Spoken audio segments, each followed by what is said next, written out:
What's up everybody, Uncle Gary here, and thank you for joining me in this video. I'm going to talk about what's been happening in the market, and I want to be clear, I'm not going to give you the news. So this isn't a news regurgitation or something. If you want to know what's happening in the world, you can read any of the news sites. What my intention with these videos is to give you what I think is important to know or understand or infer from all of the news that's happening. So that's what I'm going to cover in this video, and I'll go through the specific findings that I've seen this week that are noteworthy, and then I'll give you the punchline at the end. So that's what I'm going to talk about, is what's happening in the market and what I see that will be useful to you, just in that one distilled nugget, not just to recount the news. So let's jump right in. And the first thing I wanted to share is, it looks to me like, well, the NASDAQ was up 3% this last week, which is great. That looks like a very positive signal.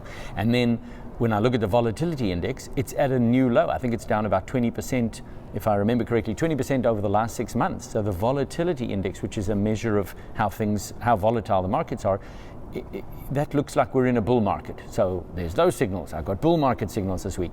And then I looked at bonds. Bonds went up sharply, which is like a recession is coming. That's usually what a recession looks like, when the bonds start to go up. And gold is then down, I think, about 4% this last week, 4% in a week.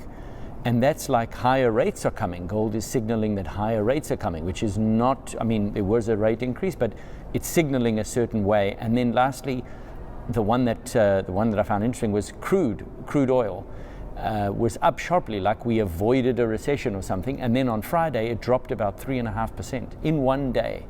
And that seems like the bottom line, and here's the punchline, is there are mixed signals coming every which way and then some.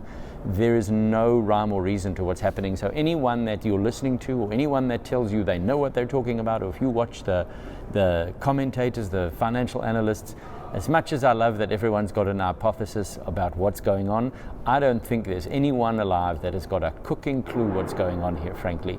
There is so much erratic nature or erratic behavior happening in the markets. That's the punchline, is I don't believe anyone knows what's going on, no matter how much they work for some big entity or how much they work for the organizations that set rates or not, whether they've got PhDs or whether they're just a person in the street. I don't think anyone actually knows what's going on, because as we say one thing, so it goes in another direction. People that have historically been very right have gone completely the opposite direction, have been absolutely stone cold wrong. So that's what this video is about. I hope that makes a difference for you. Don't listen to anyone right now. Is just stay safe. Keep your money safe if you can. That means being in cash if you're not sure what's going to happen next, or being in very stable things like fixed rate investments, or things that will deliver a return, and then they'll deliver what they deliver, and not being concerned about missing out. So that's this video. I'm glad you enjoyed the rough ride that this week provided. I hope you enjoyed it. And as I mentioned, I'll be making these kind of videos to give you a distilled nugget of what's important, rather than just regurgitating the news. So with that, thanks very much. Please go ahead and like and subscribe if you haven't. It keeps you aware of what the videos are and when they come out. So with that, have a great week, and I'll see you next time.